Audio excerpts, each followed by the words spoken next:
Olá, pessoal, tudo bem? Aqui quem fala é a professora Jéssica. Eu gostaria de iniciar esse vídeo dando as boas-vindas a vocês ao módulo 52. E também, para quem não me conhece, me apresentar, já que nós vamos, inicialmente, né, conversar apenas por vídeos e e-mail, já que nós estamos enfrentando esse isolamento forçado, mas é temporário, tá certo?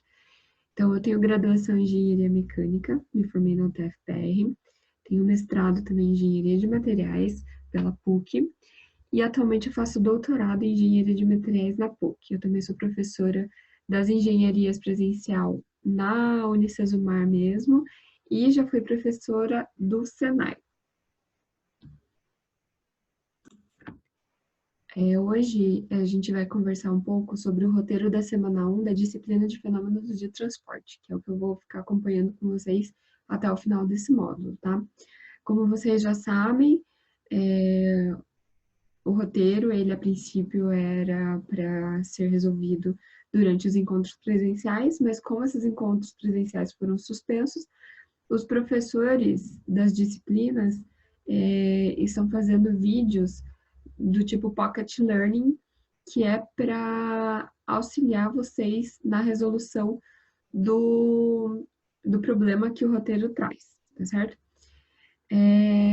Se vocês não assistiram esse vídeo do professor Rodrigo Ordega, eu aconselho vocês assistirem tanto este vídeo do roteiro quanto as aulas conceito e as aulas online, porque essa matéria ela não é simples, ela parece ser, mas ela é bem trabalhosa, então eu preciso que vocês mantenham essa rotina de assistir os vídeos toda semana.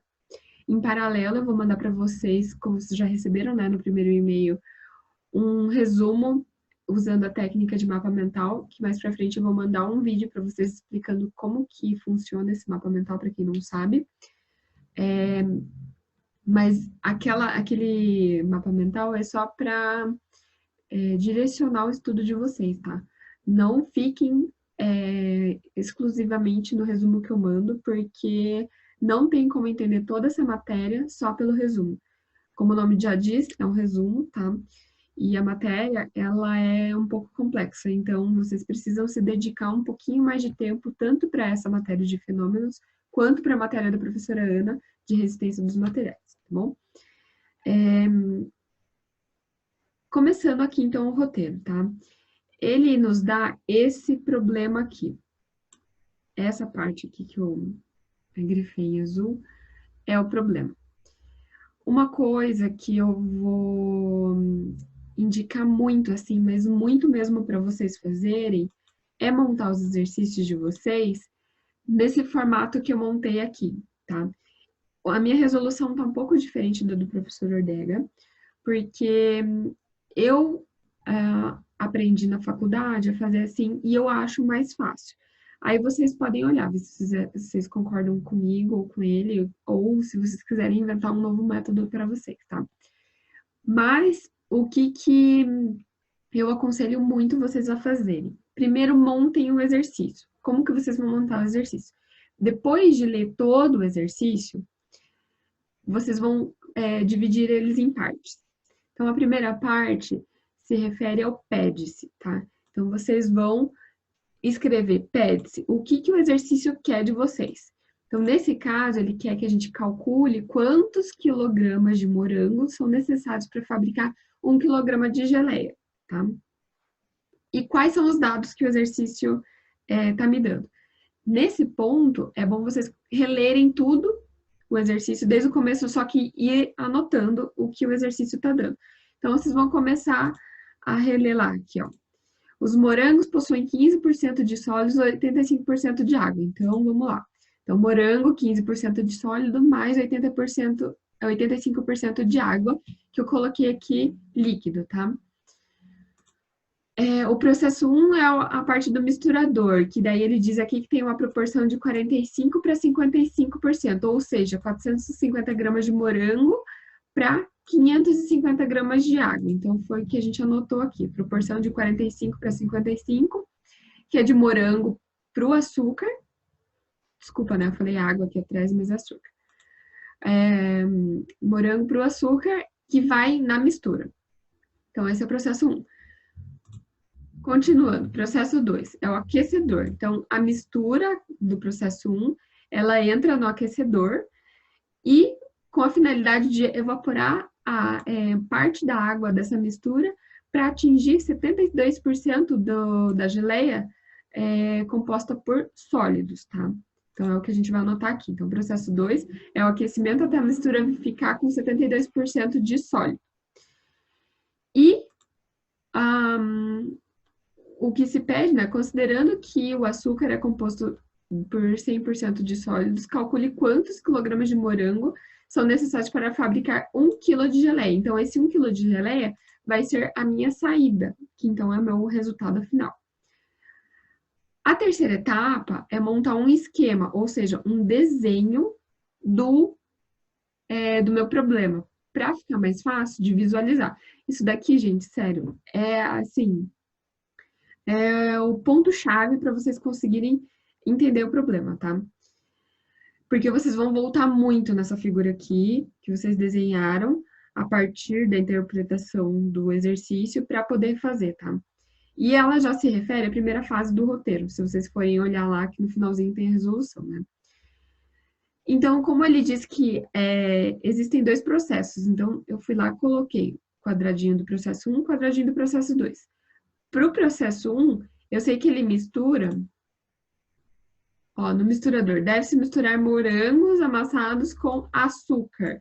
Então, no processo, para a entrada do processo 1, ele tem morango e o açúcar. Sai alguma coisa, uma mistura desse processo, que entra no aquecedor, que é o processo 2, onde ele diz que aquece até a mistura ficar com 72% de sólido. Então, vem o processo 2, né? E sai 72% de sólido. E ele já me diz também que ele quer 1 quilo de geleia. Então, eu já coloquei aqui 1 quilo de geleia. Então, sai 1 quilo de geleia com 72% de sólido. Fazendo 100%, que é 1 quilo, menos os 72%, eu encontro 28% de líquido que tem nessa mistura que sai. É claro que, como ele diz que o aquecimento, voltando aqui, né? A mistura deve ser aquecida a fim de evaporar água. Então, esse evaporar água é uma nova saída. Então, eu coloco aqui.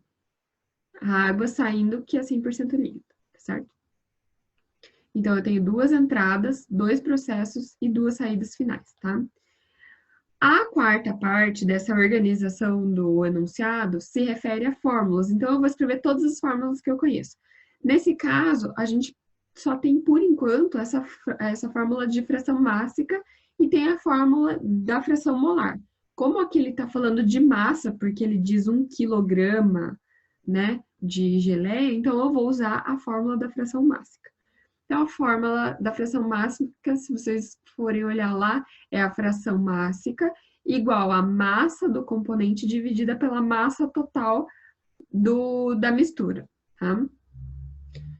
E a quinta parte se refere aos cálculos. Aqui a gente inicia a segunda parte do roteiro, tá? Dessa quinta parte, eu dividi em 3 partes. Não, mentira, em 4 partes. A primeira parte é para analisar o que ele pede, tá? Então, como ele diz que ele quer, voltando aqui, ó, calcular quantos quilogramas de morango são necessários para fabricar 1 quilograma de geleia.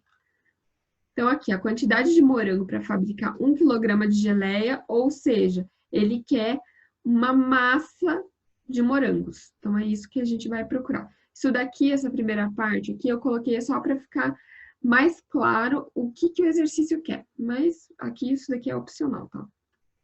Então, a segunda parte, a gente já começa com um balanço de massa, só que a gente vai dividir o meu sistema, que é todo esse conjunto aqui, a gente vai dividir conforme os processos. Então, eu vou primeiro pegar o processo 1 aqui, que é no misturador. Então, no misturador entra morango e entra açúcar, e sai uma mistura de morango com açúcar. O açúcar é 100% sólido, e o morango é 15% sólido e 85% líquido. Como nós estamos trabalhando num regime permanente, o que é isso? significa que tudo que entra no sistema é igual a tudo que sai. Não há alterações, tá? Claro que na vida real a gente sabe que não é assim que acontece. Mas para simplificar, para entender como é que resolve, de praxe a gente começar com o regime permanente, tá? Então, como eu sei que tudo que entra no sistema é igual a tudo que sai, eu posso dizer que a massa de sólidos na entrada, ou de líquidos, ou enfim, a massa de um componente na entrada tem que ser a mesma que esse componente vai sair. Então, a massa desse componente na saída, tá? Isso daqui eu montei aqui só para a gente ficar com essa ideia clara, que o componente que entra, a quantidade de componente que entra, é a mesma da quantidade do componente que vai sair, desse mesmo componente, tá? Começando calculando a massa total na entrada, por quê? Porque eu tenho que saber o que é essa morango com açúcar aqui, para depois voltar e calcular esse morango, tá? Essa quantidade de morango que entrou, que é o que ele quer. Então, eu sei que a massa total da entrada, que é de morango mais açúcar, é dos sólidos mais os líquidos. Então, eu vou começar calculando o que eu sei, o que eu consigo calcular, que são as frações mássicas, tá? Que significa a proporção que eu tenho daquele componente em relação ao todo. Por isso que eu preciso calcular a fração mássica. Então, começando pela proporção que eu tenho lá nos meus dados. 45 para 55, ele diz que são 400 gramas de morango e 550 gramas de açúcar. O morango, ele já disse que é 15% líquido, não, sólido, e 85% líquido. Então, eu já transformo isso daqui em gramas. Eu pego 15%, que são 0,15, multiplico aqui com os 450 e encontro que no morango, nesse total aqui, 67,5 gramas é da parte sólida. Os outros 382,5 gramas se refere a toda a parte líquida dos 450 gramas, tá? De morango. E daí o açúcar, que é só os 550 gramas de sólido. Como eu não posso misturar a conta do sólido com a conta do líquido, eu vou separar. Porque o líquido é um componente e o sólido é outro. Então, eu vou primeiro calcular o balanço de massa dos sólidos com essa fórmula aqui, tá?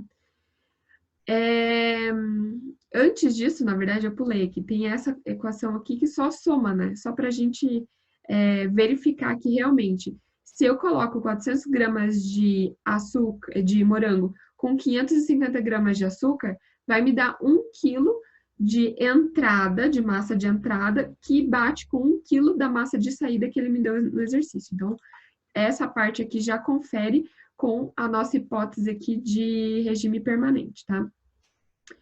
Então, começando com essa equação aqui dos sólidos, a fração mássica dos sólidos.